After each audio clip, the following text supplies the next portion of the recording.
Welcome to Chapter 5. Chapter 5, the study of integral calculus, the third big study this semester that we encounter. Okay? Really cool stuff. It's basically, as I say up in the intro, the remainder of your entire calculus career is going to be focused mainly on what we learn to do here in Chapter 5 moving forward. That sounds like a big deal. Are you sure about this? Sure. The story is we have problems out in life that ask us to find the totality of something. What's the total, I don't know, charge on this surface, electric charge on this surface? What's the total flow of electrons or fluid for that matter? All these kinds of things where we're trying to total things up. Okay, and then we have other problems that have us go, the rate at which this is changing is, what's the original function that allows us to tell at any moment how much whatever? So to quantify our universe, this is the flip side, and it's a huge flip side to derivatives, okay, the derivatives of a function. Okay, you'll see why. This author starts off, as many authors do, with the so-called area function, okay? That is to say, given the graph of some sort of function or the curve of some sort of function, okay, and say we start at A and we stop the curve at B, is there a nifty way, is there a possible way of finding the area under that curve? Is a good question. How would we do that? Well, we can ask the gods, or we can take their inspiration to find our way through this thing, okay? Why would we want to do that? Well, down here, a real world problem would be total distance possibly, or total mass, or things like that. In our semester, total distance is in this section right here, and it could be in further sections down the road. Next semester, we'll be dealing with total mass, which leads us to centers of mass and all kinds of physical applications. What I mean by that is, say, for example, you have, you've got a time axis and you have a velocity axis, which could be, time could be, say, in seconds, and velocity could be meters per second, right? And then you have whatever your velocity curve is doing, and someone says, hey man, why don't you tell me the total distance from time t is equal to A to time t is equal to B that this runner or this boat or whatever traveled? How does that even relate? Okay, well, it just takes one step. If I go back up here and talk about the area under a curve, but I make it a simple area, okay, say like, I don't know, the function f of x is equal to 5. Okay, well, what does that curve look like? Well, 1, 2, 3, 4, 5. It's the constant curve, isn't it? Right? And then someone says, hey, why don't you go from 0 out here to 8 and calculate the area under that curve? Oh, that sounds so complicated. But what we're really looking at, if you take a moment to see that, is, well, the area under that curve, well, it's a rectangle, isn't it?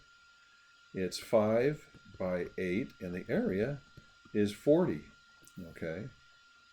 Now imagine that instead of that being, say, just a function, let's say that you're talking about some sort of bus, maybe, and it is traveling, say, 40 miles per hour along a road, and it never deviates. It's going 40 miles per hour the whole time.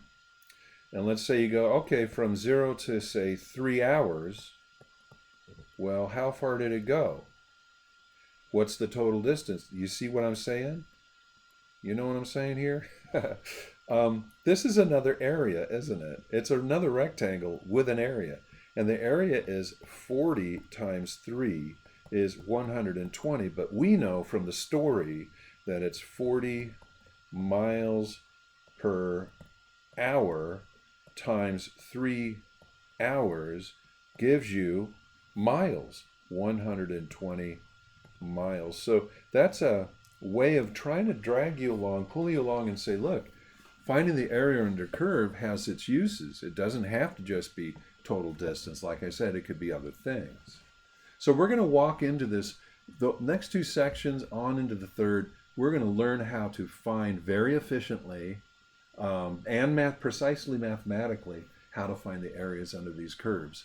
Okay, and it turns out that some of the curves might dip below the x-axis, in which case the next section will say it's totally possible to have negative areas. Huh, that's interesting. What would a negative area mean in some cases, right? We took a total loss as a business, and this is how much money we've lost, you know, kind of thing. It's interesting. Well, you're going to see how this is done in the following page. So, if we have a curve, right here, this page actually says we can find the area under the curve pretty easily by using geometry. So here's this example. I just did this one, but you can take a look at this one and say if y equals 5, and this time we decided to go from 3 to 12. Isn't this weird language? It's saying find the area under this curve over the interval from 3 to 12. Okay? Well, the answer in this case is what? In this direction, it is 5, and then this direction, it is 12 minus 3 is equal to 9. So the area in this case is 5 times 9 is 45. Okay, no problem. The geometric problems don't give us much of a hitch. Here's another one. Find the area underneath the curve y equals 3/4 x plus 2 over the interval 0 to 8. And that's like, okay, that's getting a little more interesting, isn't it? But in order to interpret this, okay, what we would do is we would actually map this thing out and go, let's see, this curve, this particular curve, it has a y-intercept of 1, 2, right? And then what it does is it has a slope of up 3 and over 2, 3, and 4. And we have that point, and that's what it's doing, on and on and on. Okay, now our problem is saying, hey, find the area under this curve from, what did it say, 0 to 8 somewhere. So I can see that this is, say, 4, and if it went over another 4 and up 3, there would be this other point at 8. You understand what I'm saying? So to find the area under this curve, we have to be a little more clever with geometry, but not much. Not much. This is kind of stuff you give people in geometry. Go find the area under this thing, and they would go, like, eventually you train them to do the following work. You go, well, okay, why don't we just separate that out, and that's a rectangle, and then this other guy up here is a triangle. Okay, so we could take that guy and go, well, the area under the curve looks like we're getting an answer. Let's see. This one is 2 by 8, right? So it's 2 times 8 for the rectangle. And then what we have is a triangle that goes 8, right? And what's this one here? How high did it go? Let's see, it went up 3 and over. That's 6, isn't it? Okay, right? If I plug in 8 into this function, 6 and 2 is 8, but there's the 2 right there. Yeah, that's 6. So triangles go 1/2 times base times height, in which case we've got 6 times 8. Okay, and so our answer is like 16 plus 24, and we got 40, don't we? I just thought of another one. What if we said, hey, find the area under this curve, and the curve is going to be y is equal to the square root of 4 minus x squared. Well, folks, that's a semicircle from -2 to 2. Oh, so the area under this curve, guess what? It's half an area of a circle. It's equal to 1/2 pi r squared, and the r is 2. So that's going to be 2 pi, all told. So areas under the curve. Next section, we'll call it a definite integral, and it'll be the same kind of stuff. All right, now let's get our hands dirty and look at this one example. And it says, What about other curves? Our first steps shall be by way of using geometry, but to approximate these areas. So we're going to watch this. We're going to break up the interval, and I'll show you. Here's what's happening. I got y equals the square root of x. Let's take a look at that guy. In fact, let's make him kind of big. That's that half parabola does this little number, okay? The interval I chose is 0 to 4. So I'll say, pretend this is 4, and here we are. We want to calculate, we want to approximate the area under this curve. So the way we learn to do this is age-old calculus stuff, is use n equals 4 subintervals, and in this case I chose right endpoints, I'll explain that, to approximate the area under this curve over that interval, okay? So the first thing they said was use n equals 4 subintervals, correct? So we're going to break this interval over which we want to find the area into 4 equal subintervals. So I think it's pretty clear that it goes 1, 2, 3, and then 4. You've got one subinterval and another and another and another. You broke it up into 4 pieces like you're sharing a candy bar with your brother or something, brothers and sisters. Okay, here's the thing. Watch out. You ready? We're going to do this thing now. I think I'll do this in green maybe. Okay. So you have it. Here's the thing. We're going to break this up and we're going to fit rectangles. But rectangles are flat on top, aren't they? Okay. Nevertheless, I'm going to use, in this subinterval, I'm going to use the right endpoint of that interval. And I'm actually going to, what you have to do is plug that number into the function. And so, in fact, this height here is the square root of 1, which is still 1. The function goes through 1, 1, right? And that is going to be the height of my rectangle. And I'm going to say, calculate the area of that guy. Let's put it underneath. Well, it's going to be 1 times the square root of 1, which of course is just, all of that is just 1. The area of that, it's actually a square, and its area is 1. Square unit of area. Then you go to the next subinterval, go to the right endpoint again. This time use 2 in your calculation. This guy's height is the square root of 2. It's still, the distance here is 1, and the distance here, of course, is 1. So what's the area? If we use that as the height of our rectangle, what is this other area? Well, it's base times height again, isn't it? So it's going to be 1 times the square root of 2. And likewise, if you keep going, you start seeing a lot of patterns in mathematics. This one is 1, right, times what? The square root of 3. And finally, the last one, 1 times the square root of 4. And he is looking like that.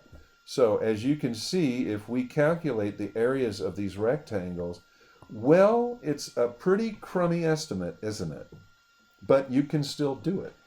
Okay, so in this first case, in this example, what I'm showing you is the area under the curve is approximately 1 times the square root of 1 plus 1 times the square root of 2 plus 1 times the square root of 3 plus 1 times the square root of 4. Another way to write it is basically it's equal to 1 times the sum of these guys.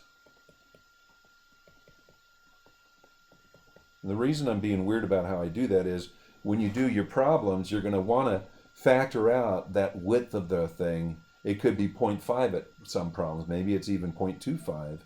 And you factor it out. And then you run it through your calculator. And in this first case, we get a 4.14626. 4.14626 using our calculator. 437. Okay. I happen to know the answer to this. I'm not going to tell you yet, but it's a far cry from it. It's oh, that's interesting. Right endpoint, we got that. Oh, I see. That's the wrong number. Sorry. If we're doing the right endpoint, it's 6.14626, 6.14626, and then 437. As you can see in the picture, and you don't always have to draw a diagram to do this, but as you can see in the picture, that, wouldn't you tell the green rectangle areas are bigger than the actual area under the curve? Of course they are. Let's do it next. I think we have, I said right endpoints. Now we're going to do the left endpoints. Okay, the left endpoints, which I might want to choose a different color for this, or I can draw another picture. Let's try it one more. Let's try it with this blue. If you're going to do the left endpoints, it's the same width this way, but then you use the height of the left endpoint. Look at the height of the first rectangle. 0. Okay, what?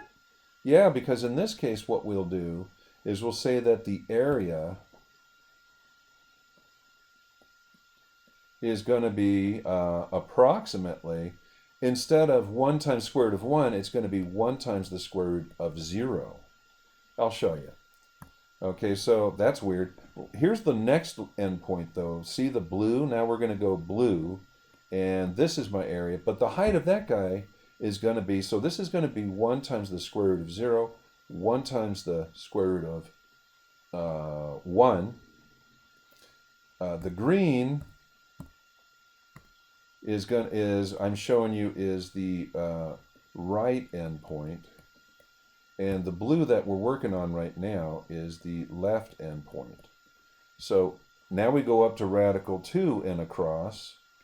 Okay, now we have that area, which is going to be 1 times radical 2, and I bet you can guess 1 times radical 3. So as you can see in this picture, the blue rectangles are way under, aren't they? Okay, but we're getting this guy, it's very similar. It's going to be plus 1 radical 1 plus 1 times radical 2 and plus 1 times radical 3. And when we plug that thing, of course, I would take the 1 out, and I'm just showing you the pattern that you would use on more difficult problems. And in this case, you get that number I wrote first, which is 4.14626, and then 437. At the top of this page of the notes, I also said we do a little bit of section 2. And in section 2, we would attempt this using midpoints. That would be the next one, okay? So we're going to do that. We're going to go ahead. Now let's try it with midpoints. For this, I guess we need another picture, but this time when we do the problem with midpoints, and we're going to break this up, this is 4 and this is 2 and 1 and 3, and our curve is doing something like that. When you use the midpoint method, I'll put this one in red, okay, you're going to choose the midpoints. We know that this guy here is 1, 2, and 3, but what are the midpoints? The midpoints are 0.5 and 1.5. 2.5, and guess what? 3.5. And what do you mean by that? Well, we're going to use these guys to be the height of our rectangles. And as you can see, the midpoint is no slouch because it goes a little under on the left over here, but under on the right, but over on the left, and they tend to balance out. The midpoint method sometimes gets you very accurate results. So let's see, I'm just drawing the pictures of the rectangles right now, going up to the midpoints. That's only as high as you're allowed to go, and this midpoint here, that's your height there, and a little bit over and a little bit under. So in that case, what are the calculations? Well, the calculations would be the area is approximately, 1 times the square root of 0.5 plus 1 times the square root of 1.5 plus 1 times the square root of 2.5 and 1 more plus 1 times the square root of 3.5. Those are your 4 subintervals. And in this case, I won't bother to factor the 1 out this time, but what we get with the midpoint, okay, is 5.3838191976. 5.3838 and 19176. You don't know the answer yet. You can tell, though, that that number is between 4.14 and 6.14. And, you know, the actual answer, that's the thing I should have said right there. The actual answer, as you can see from the picture, it's always increasing. The blue rectangles are under, the green are over. The actual answer is between 4.14 and 6.14. And with midpoint, we're smack dab in the middle of it, 5.38, aren't we? Okay. So I'm going to conclude this video with the following. What if we did it with n equals 8 subintervals? Okay, what if we did it with 8? Now, I'm not going to draw the picture, but I tend to do this after a while. Someone, if you're doing homework, you kind of go, okay, so I'm doing that. He's going to 4, 0 to 4, chop, chop, chop, chop, chop, you know. And then here's where you do the work. You go, okay, I'm going to start at 0. I'm going to end at 4. I'm going to break it up into 8 pieces. And we're going to use the midpoints too. So this is still 1, 2, 3, 4. But then we break it more. That's 0.5, 1.5, 2.5, 3.5. If you're doing left and right endpoints, great.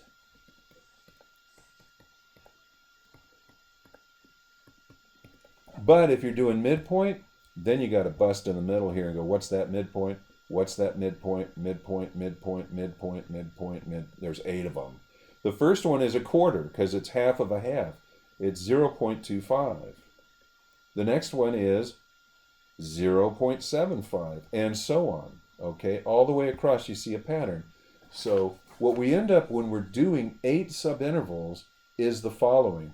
The area is approximately, now watch out, what's the width of the subinterval now? It's no longer 1. What is it? It's 0.5. That's right.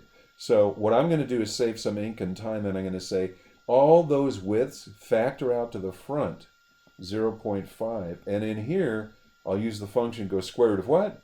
A 0.5. Oops, wrong. 0.25. Plus square root of 0.75, and keep going, plus square root 1.25. That's this guy in between 1 and 1.5, midpoint, plus square root 1.75, plus square root 2.25, plus square root 2.75, plus square root 3.25, and one more, plus square root 3.75 for the very last subinterval, that guy right there. Okay, and I did you the honor of calculating this, and in this case we got 5.35225, 5.35225, and 7377, 7377. Okay. So, is it closer? You don't know what the answer is, but I'll tell you right now. You can look it up on Wolfram. You can go definite integral, what the heck is the answer? The actual answer, and we're going to learn how to do this in section 3, okay, equals 5.3333 forever, 5 1/3. And so if you know that, then 5.38, pretty good. 5.35, getting closer.